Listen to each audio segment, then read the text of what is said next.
मसीह के मधुर नाम में एक बार फिर से आप सबका स्वागत है। और हम आत्माएं जीतने के उस मिशन को देख रहे हैं। प्रभु यीशु मसीह ने स्वयं कहा कि यदि जो कोई मेरी आज्ञाएं मानता है वो मेरे पिता की इच्छा पर चलता है। और प्रभु यीशु मसीह आगे ये कहते हैं, ठोकरों का लगना अवश्य है, लेकिन है उस मनुष्य के कारण जिसके कारण ठोकरें लगती। भला होता कि उसके गले में चक्की का पाट लटकाया जाता और उसे समुद्र में फेंक दिया जाता। लेकिन धन्य है वे जो मेरे राज्य के लिए जीते और एक आत्मा भी यदि प्रभु के पास ला पाते हैं उनका जीवन सफल है। इसलिए प्रभु ने कहा, खेत तो तैयार है और मजदूर थोड़े हैं। खेत तो तैयार है, लोग तैयार, लेकिन काटने वाले मजदूर, बोने वाले मजदूर जो ईमानदारी से ये काम कर रहे हैं वो बहुत कम है। और प्रभु ने जो बात कही वो पाई जाती है मत्ती रचित सुसमाचार के 9वें अध्याय में, उसके 37 और 38 आयत में। मत्ती रचित सुसमाचार 9वां अध्याय 37 और 38 आयत में आपके लिए पढ़ रहा हूं। तब उसने अपने चेलों से कहा, पक्के खेत तो बहुत है पर मजदूर थोड़े हैं। पक्के खेत मतलब लोग तैयार, प्रभु को ग्रहण करने के लिए तैयार, लेकिन मजदूर थोड़े हैं जो ईमानदारी से दोनों काम कर सकें, जो बो भी सके और काट भी सके। इसलिए खेत के स्वामी से विनती करो कि वो अपने खेत काटने के लिए मजदूर भेज दे। खेत काटने के लिए मजदूर भेज दे। सो ये है हमारा प्रभु, ये है हमारा प्रभु जिसने हमें चुना। और मलाकी में ऐसा कहता, वो अपने योग्य संतान चाहता है। उसको ऐसी संतान चाहिए जो उसके योग्य हो, जो सिर्फ ढकोसलेबाजी नहीं, सिर्फ दिखावा नहीं, लेकिन सच्चे हृदय से प्रभु के पीछे चलने वाले, ईमानदारी से प्रभु के पीछे चलने। प्रभु की आंखें ऐसे व्यक्तियों को ढूंढती रहती है और आप और मैं वो व्यक्ति हो सकते। जब हम परमेश्वर के पास आएंगे तो परमेश्वर हमारा उपयोग उसके राज्य के लिए करेगा। सो आए अपने अध्ययन पे आगे चले कि एक और आत्मा को हम प्रभु के पास कैसे ला पाए। सो कैसे एक आत्मा को प्रभु के पास ला पाए, और ये प्रत्येक विश्वासी की जवाबदारी है कि कैसे हम ये बता पाए कि नरक से स्वर्ग की ओर क्या द्वार है। और इसी को सोल विनिंग, इसी को बचाया जाना बोलते हैं। और एक दिन हमें भी किसी ने ये बात बताई थी, हमने सुनी थी, हमने पढ़ा था, हमने जाना था। यदि वे लोग ईमानदार नहीं होते तो हमारे जीवन में कभी भी प्रभु यीशु मसीह नहीं आ पाते। सो अब हमें चाहिए कि हम लोगों को बता पाए। किसी व्यक्ति की आत्मा को बदलना हमारा काम नहीं, ये पवित्र आत्मा करता। हमारा काम है जो है बीज बोना, बीज बोना। प्रभु का वचन ईमानदारी से लोगों को बताना और प्रभु कार्य करेंगे। और एक व्यक्ति जो है बहुत सारे आत्माओं का जो है उनको जीतने का कारण बन जाता है। प्रभु यीशु मसीह जो है धर्म परिवर्तन के लिए कभी नहीं आए, वे मन परिवर्तन के लिए। और जो है जैसा दानियल की पुस्तक में कहा गया है कि उन लोगों को आदर के योग्य समझा जाए जो प्रभु के लोगों को धर्मी बनाते,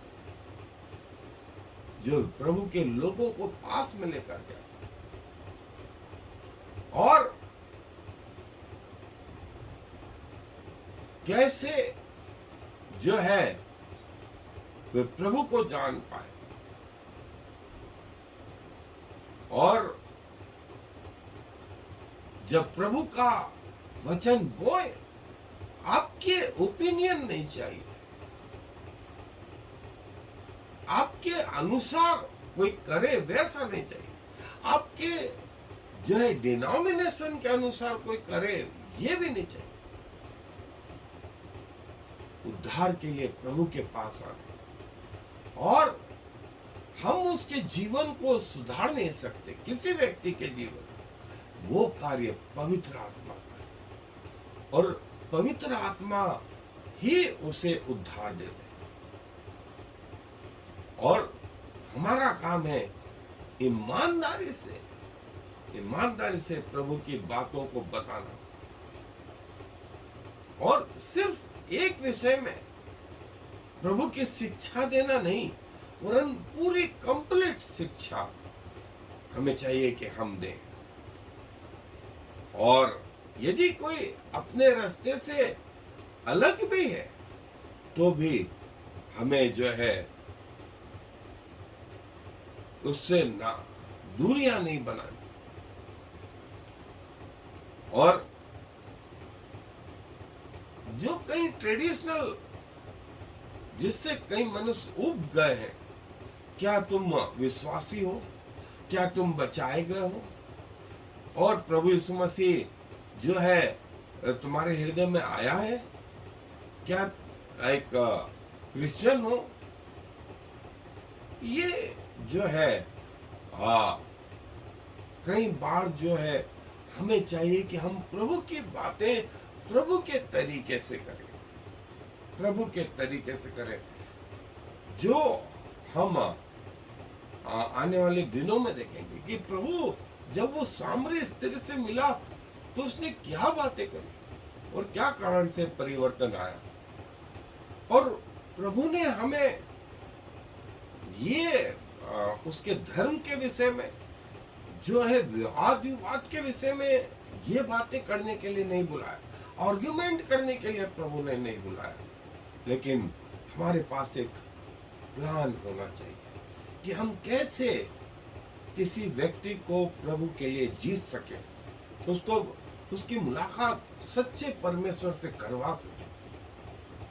पहली चीज वो ये कि उन्हें बताएं कि वे अंधकार में जा रहे हैं और जिस रास्ते पे वे चल रहे हैं वे उसे अनंत जीवन में नहीं, अनंत नरक में ले जाएंगे।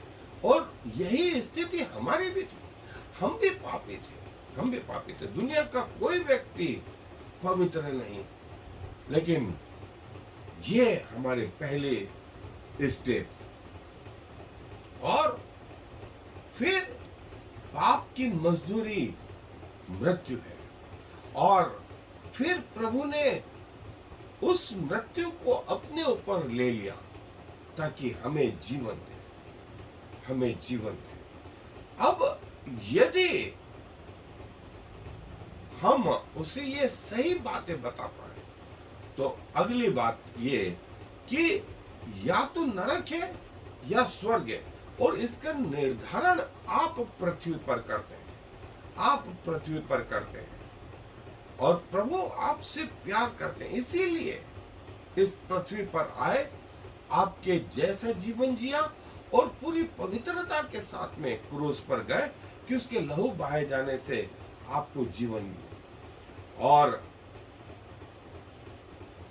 उसे आशान्वित करें कि प्रभु आपको पाप क्षमा का अनुभव देंगे, और प्रभु को ग्रहण करना इस जीवन की सबसे बड़ी घटना है। और जब वो ग्रहण कर ले उसके बाद जो है हमें चाहिए कि हम उसको अपना दाहिना हाथ दें, उसको मसीह में आगे बढ़ाएं। उसका उद्धार हमारे बातों से नहीं, हमारे जीवन से नहीं, लेकिन परमेश्वर के द्वारा हुआ। इसीलिए उसकी मुलाकात जो है प्रभु के साथ, प्रभु ने कहा मैं दाखलता हूं और तुम डालियां, मैं दाखलता हूं तुम डालियां। जो डाली मुझ में है और नहीं फलती उसे वो काट डालता है, और जो है और फलती है उसे वो छांटता है ताकि और फले। कितने भी बड़े आप क्यों ना हो जाए, आप अपने से छोटे लोगों को ऊपर उठाने में, उनकी मुलाकात प्रभु से कराने में बराबर मदद करें। और जो आत्माओं को प्रभु की ओर ला पाता है वो एक बुद्धिमान मनुष्य, और इसका जो है रिवार्ड आपको पृथ्वी पे नहीं, इसका रिवार्ड आपको स्वर्ग में मिले कि हे मेरे छोटे और उत्तम दास, तू पृथ्वी के जीवन में सफल रहा, मैं तुझे जो है स्वर्ग के जीवन में अधिकारी ठहराऊं,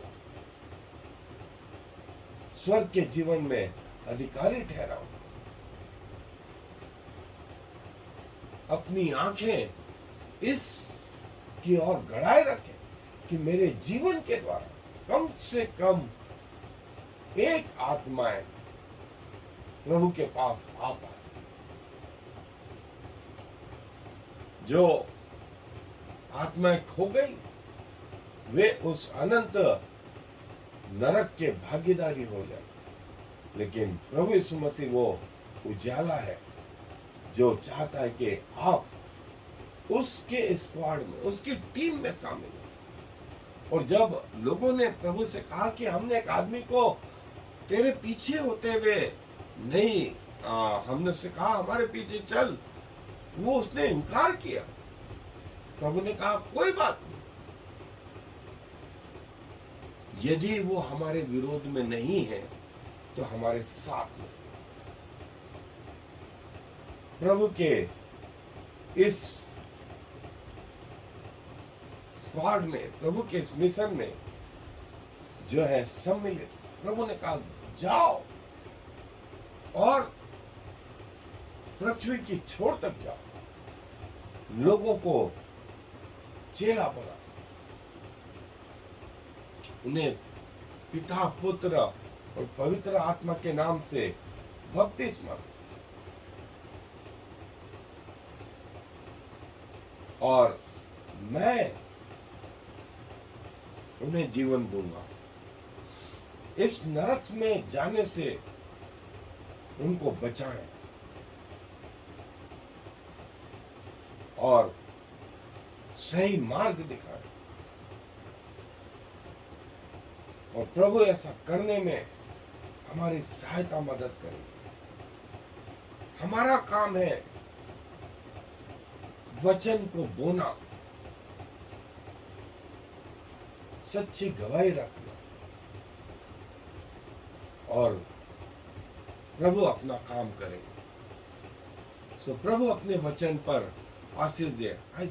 प्रभु जी धन्यवाद देते हैं कि आप हमारे ऐसे परमेश्वर हैं जो फलों में इंटरेस्टेड हैं, और आप चाहते हैं कि हमारे जीवन भी फलदायक हो। और आपका वचन कहता है हम आपसे अलग होकर कुछ नहीं कर सकते। सो प्रभु, हम आपसे जुड़ करके ही सब कुछ करना चाहते हैं, और हमारे जीवन के द्वारा हमारे अंतिम बिंदु तक, प्रभु जीवन के अंतिम श्वास तक, ये चाहते हैं कि हमारे जीवन से आपके नाम की महिमा प्रकट हो, और कम से कम हम एक आत्मा को आपके पास ला पाए। क्योंकि सारा आदर आपको देते हुए इस विनती को प्रभु यीशु मसीह के नाम से मांग लेते हैं। आमीन। और फिर